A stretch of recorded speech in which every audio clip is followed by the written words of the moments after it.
What happens when Hollywood's most beloved action hero walks into what should have been a simple promotional appearance and finds himself under siege by a panel of hosts who seem determined to tear him down?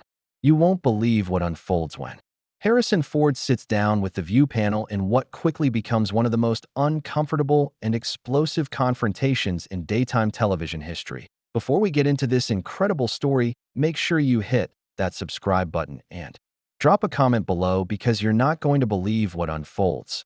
The morning started like any other at the View studio in Manhattan.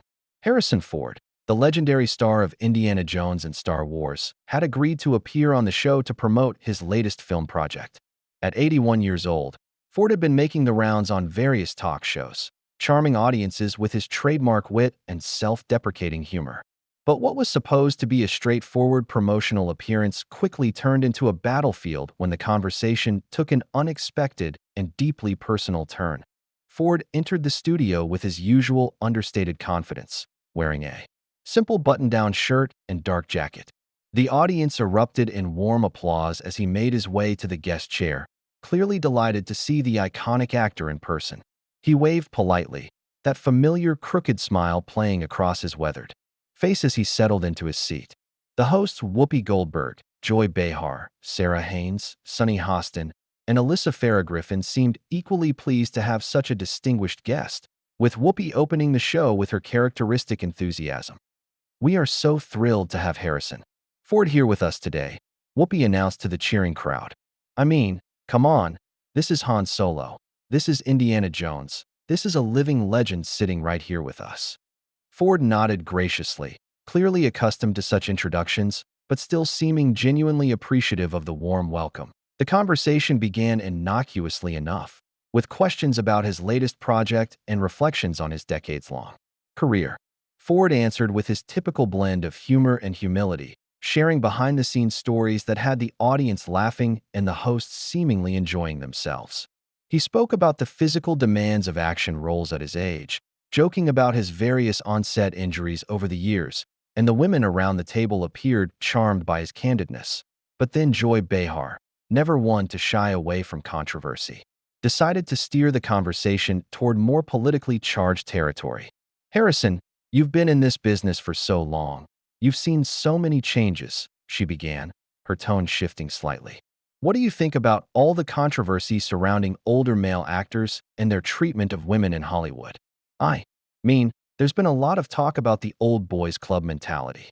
Ford's expression grew more serious, though he maintained his composure. "Well, Joy, I think it's important that everyone in any workplace feels safe and respected," he replied carefully.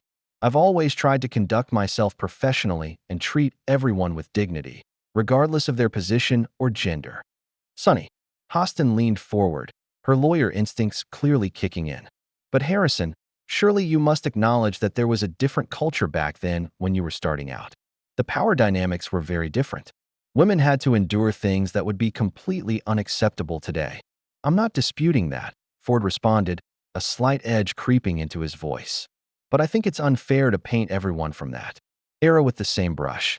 There were plenty of us who always tried to do the right thing, who respected our colleagues and treated them as equals." The tension in the studio was becoming palpable. What had started as a friendly celebrity interview was rapidly transforming into something much more confrontational. The audience, who had been laughing and applauding just minutes earlier, now sat in uncomfortable silence, sensing the shift in atmosphere. Alyssa Farah Griffin, perhaps trying to defuse the situation, attempted to redirect the conversation. "Harrison, let's talk about your advocacy work. You've been very involved in environmental causes for years. That's something we can all appreciate." But Whoopi wasn't ready to let the previous topic go. "You know what, Harrison," she interjected, her voice taking on a more serious tone. "I think what my colleagues are trying to say is that when you're in a position of power, like you have been for decades, there's a responsibility that comes with that. And sometimes staying silent about these issues is just as problematic as being part of the problem." Ford's jaw tightened slightly, though he kept his voice level. "Whoopi, I've never stayed silent about treating people with respect. I've raised my children to understand equality and dignity. I've worked with countless women throughout my career who I have nothing but respect for." "I'm not sure what you're implying," but I find it a bit concerning that you're suggesting I've been complicit in some kind of systemic mistreatment." The hosts exchanged glances, and it was clear they were not backing down. Sarah Haynes, typically the more diplomatic voice on the panel, tried a different approach. "Harrison, I don't think anyone is attacking you personally. But don't you think that men of your generation, especially those in powerful positions, have a responsibility to acknowledge the privilege you've had and the barriers that women faced?" "Of course I acknowledge that women have faced barriers," Ford replied, his frustration beginning to show. "But I'm not going to sit here and be lectured about my character or my values by people who don't know me. I've been married to strong, accomplished women. I've raised a daughter who I'm incredibly proud of. I've supported women's causes throughout my career. I'm not going to apologize for being a man of my generation who has tried to do the right thing." Joy Behar wasn't satisfied with this response. "But Harrison, that's exactly the kind of defensive reaction that shows you're not really getting it. No one is asking you to apologize for being a man. We're asking you to acknowledge the systemic issues that have existed in Hollywood and your industry for decades." The conversation was spiraling rapidly, and Ford's discomfort was becoming increasingly obvious. He shifted in his chair, his hands gripping the armrests as he tried to maintain his composure.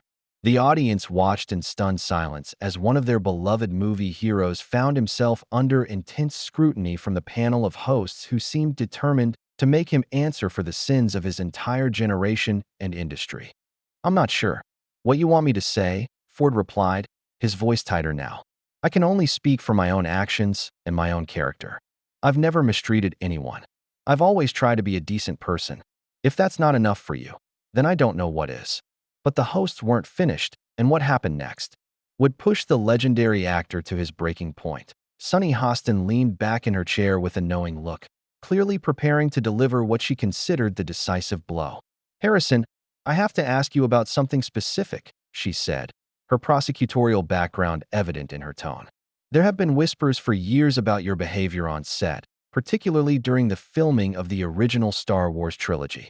Carrie Fisher herself wrote about the power dynamics and the way older male actors wielded their influence over younger female cast members. How do you respond to that?" The color drained from Ford's face. The mention of Carrie Fisher, his late co-star and someone he had genuinely cared about, hit him like a physical blow. "That's completely inappropriate," he said, his voice dropping to a dangerous whisper.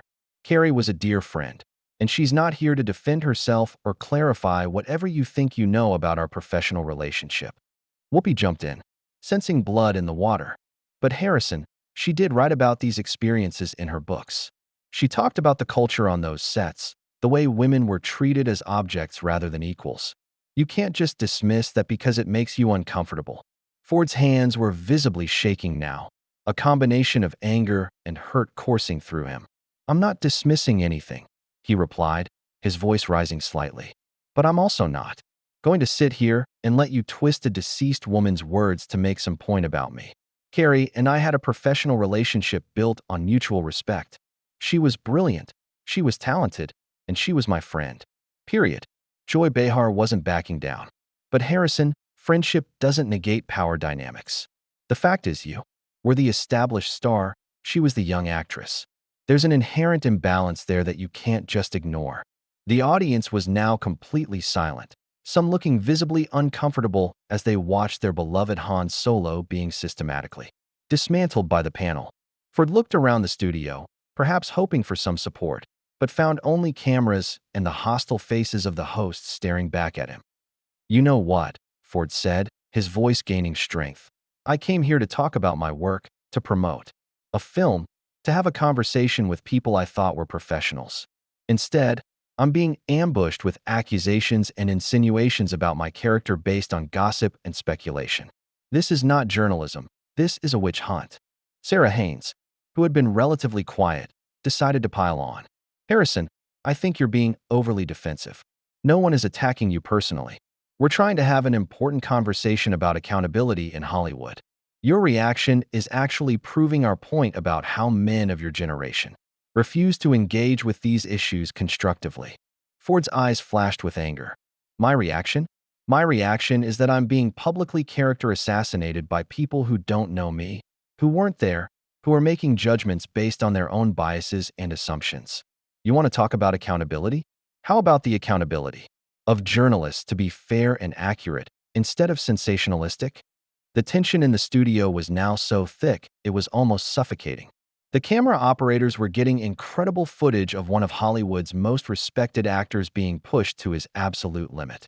The producers, watching from the control room, were undoubtedly torn between the ratings gold they were capturing and the potential career-ending disaster unfolding before their eyes. Alyssa Farah Griffin tried once more to moderate, but her attempt came across as condescending rather than helpful. Harrison, I think what we're all trying to say is that we respect you as an actor and as a person, but we also need to acknowledge that there are systemic issues that have affected many women in your industry. Can't you see how you're defensive? Response might be interpreted as dismissive of their experiences. Ford stared at her for a long moment, his jaw working as he tried to control his emotions. You respect me as a person? He repeated, his voice dripping with sarcasm. Is that what this is? Respect? You've spent the last 20 minutes questioning my character, my integrity, my relationships with my colleagues, and now you're telling me that my emotional response to being falsely accused is somehow proof of my guilt. Whoopi leaned forward, her voice taking on an even more aggressive tone. Harrison, nobody is falsely accusing you of anything. We're asking you to engage with important social issues. The fact that you're taking this so personally suggests that maybe you need to do some self-reflection about your own role in these systems. Ford's composure finally cracked. Self-reflection? He shouted, his voice echoing through the studio. I've been reflecting on my actions and my choices for over 5 decades in this business. I've raised children who are good people. I've worked with women who respect me and whom I respect. I've been married to strong women who would never tolerate the behavior you're implying I'm guilty of. And yet here I sit, being lectured by people who think they know me based on tabloid speculation and social media outrage. The audience was completely stunned. Some were recording on their phones. Others were just staring in shock. This was not the Harrison Ford they knew from interviews and talk shows. This was a man who had been pushed beyond his limits, stripped of his characteristic cool demeanor, and forced to defend his very character on live television. Joy Behar, seemingly oblivious to the damage being done, pressed on. But Harrison, that's exactly the kind of privileged response that shows you're not really listening. You're making this about yourself instead of about the broader issues that affect women in Hollywood. Ford stood up abruptly, his chair scraping against the floor. Privileged response, he repeated, his voice now dangerously quiet. I'm privileged because I won't sit here and be insulted by people who have decided I'm guilty of something without a shred of evidence. I'm privileged because I expect to be treated with basic human dignity during what was supposed to be a promotional interview. The hosts exchanged glances, and it was clear they realized they had pushed too far. But instead of backing down, Sonny Hostin decided to double down. Harrison, your reaction right now is exactly what we're talking about. When confronted with these issues, instead of listening and learning, you're getting angry and defensive. That's part of the problem. Ford looked around the studio one more time, his eyes filled with a mixture of rage and profound disappointment. You know what the real problem is? He said, his voice trembling with emotion. The real problem is that good people, people who have spent their lives trying to do right by others, are being destroyed by people who care more about virtue signaling than about truth or fairness. The camera caught every nuance of his expression as he prepared to deliver what would become his final statement before everything exploded.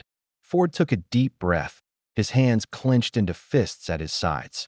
When he spoke, his voice carried the weight of 5 decades in Hollywood and the pain of a man who had dedicated his life to entertaining people, only to find himself branded a villain by those who should have been celebrating his contributions.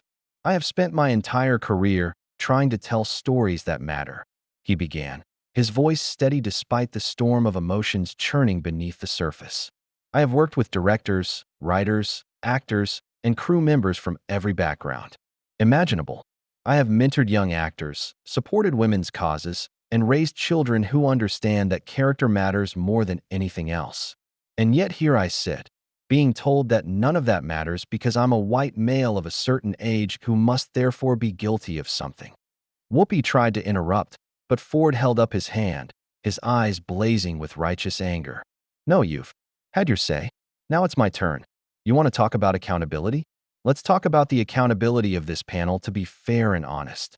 You've spent the last half hour trying to paint me as some kind of predator based on nothing but your own prejudices and assumptions. You've used the memory of a dear friend who can't defend herself to make your points. That's not journalism. That's character assassination. The studio was completely silent now, the audience hanging on every word. Even the camera operators seemed frozen, unwilling to miss a moment of this unprecedented confrontation. Ford's voice grew stronger, more passionate, as he continued his defense. You talk about privilege, but what about your privilege? Your privilege to sit there and destroy someone's reputation without consequence? Your privilege to decide who's guilty and who's innocent based on your own political agenda? I've been in this business longer than some of you have been alive, and I've never seen anything as disgraceful as what you're doing right now. Joy Behar, unable to contain herself, jumped in. Harrison, you're being completely unreasonable. We're trying to have an important conversation about what? Ford roared, his composure completely shattered. About how you can take a decent person and turn them into a villain for your own entertainment. About how you can use serious issues that affect real people as weapons to attack someone you don't even know. This isn't about justice or equality or protecting women. This is about you feeling powerful by tearing down someone who can't fight back without looking like the bad guy. Sunny Hostin stood up, her own anger rising to match Ford's. How dare you suggest that we don't care about women's issues? How dare you minimize the experiences of women who have been hurt by men in positions of power like yourself? Ford turned to face her directly, his eyes blazing. I'm not minimizing anything. I'm saying that you're using those real experiences to attack an innocent person. You're cheapening the real struggles of women who have been genuinely victimized by lumping me in with actual predators based on nothing but your own assumptions. That's not helping anyone. It's actually hurting the cause you claim to support. The tension in the studio reached a breaking point as Sarah Haynes decided to escalate even further. Harrison, I think your reaction here today shows exactly the kind of toxic masculinity that we're talking about. You're angry, you're aggressive, you're talking over us I'm talking over you. Ford interrupted, his voice filled with incredulous rage. You've been talking over me for the past 30 minutes. You've been putting words in my mouth, making accusations without evidence, and now you're using my completely justified anger as proof of your point? This is insane. Alyssa Farah Griffin tried one last time to regain control of the situation. Harrison, I think we all need to take a step back here. This conversation has gotten out of hand, and no, Ford said firmly, his voice cutting through the chaos like a blade. This conversation was out of hand from the moment you decided to ambush me with accusations and character assassination. I came here as a guest, to promote my work, to have a pleasant conversation with people I thought were professionals. Instead, I find myself being treated like a criminal by people who have already decided I'm guilty of something. The audience was now murmuring among themselves, clearly uncomfortable with what they were witnessing. Some were shaking their heads in disgust at the host's behavior, while others were pulling out their phones to record the unprecedented meltdown happening before their eyes. Whoopi, perhaps realizing that the situation had spiraled completely out of control, tried to regain some semblance of authority. Harrison, I think you need to calm down. This is our show, and we have a right to ask difficult questions. Ford looked at her with a mixture of pity and disgust. Difficult questions? Is that what you call this? You have a right to ask questions, but you don't have a right to destroy someone's character based on gossip and speculation. You don't have a right to use someone's grief over a dead friend as ammunition for your attacks. And you certainly don't have a right to expect me to sit here and take it with a smile. The legendary actor began moving toward the exit, but Joy Behar wasn't finished. Harrison, if you walk out of here, it's just going to prove our point about how men like you can't handle being held accountable. Ford stopped dead in his tracks and turned back to face the panel one final time. When he spoke, his voice was quiet but filled with a fury that made the previous outbursts seem tame by comparison. Men like me, he repeated slowly. Men who have dedicated their lives to their craft, who have raised good children, who have treated their colleagues with respect, who have supported worthy causes without seeking credit. If that's the kind of man you think needs to be held accountable, then this industry and this country are in serious trouble. He walked back toward the panel, his movement deliberate and measured. The cameras followed his every step as he delivered what would become one of the most memorable moments in talk show history. "You want to know what I think," he said, his voice carrying to every corner of the studio. "I think you're bullies. I think you're cowards who hide behind important social issues to justify your own cruel behavior. I think you've forgotten that. The people you attack are human beings with feelings, families, and reputations that matter. And I think that what you've done here today is a disgrace to journalism, to television, and to basic human decency." The silence that followed was deafening. Even the host seemed stunned by the raw emotion and righteous anger in Ford's voice. The audience sat in complete silence, many of them clearly moved by the actor's passionate defense of his character. Ford looked around the studio one final time, his eyes taking in the cameras, the audience, and the panel of hosts who had pushed him to this breaking point. When he spoke again, his voice was calm but filled with profound sadness. "I've spent my entire career trying to entertain people, to tell stories that matter, to be someone that audiences could look up to and respect. I've made mistakes, like everyone else, but I've always tried to do the right thing. If that's not enough for you, if you've already decided that I'm guilty of something simply because of who I am, then there's nothing more I can do here." He began walking toward the exit, his shoulders straight and his head held high despite the emotional battering he had endured. But Sonny Hostin couldn't resist one final shot. "Harrison, you're proving our point by running away instead of engaging with these important issues." Ford stopped at the edge of the stage and turned back. One last time. His voice, when he spoke, carried a weight and dignity that silenced even his harshest critics. "I'm not running away from anything," he said quietly. "I'm walking away from people who have already made up their minds about me without knowing me. I'm walking away from a conversation that was never meant to be fair or honest. And I'm walking away from people who think that destroying someone's character is an acceptable form of entertainment." With that, Harrison Ford walked off the set of The View, leaving behind a studio full of stunned silence and a panel of hosts who had finally realized they had gone too far. The cameras captured every step of his exit, from the determined set of his shoulders to the way he paused at the studio door to compose himself before facing the world outside. The incident would become legendary in television history, not just for the dramatic confrontation, but for the way it revealed the difference between a man of genuine character and those who mistake cruelty for courage. Ford's passionate defense of his integrity, his refusal to be bullied into accepting false accusations, and his dignified exit in the face of unprecedented hostility would be remembered long after the controversy faded as the studio doors closed. Behind him, the audience began to applaud, not for the hosts who had orchestrated the ambush, but for the man who had stood up for himself with such courage and dignity. The sound of that applause, growing stronger as more people joined in, was perhaps the most fitting end to an incident that had shown the very best and worst of human nature on live television. The View would continue, but it would never be the same. And Harrison Ford, having faced his accusers with the same courage he had brought to countless movie roles, walked away with his integrity intact and his reputation, if anything, enhanced by his refusal to be destroyed by those who had underestimated both his character and his resolve.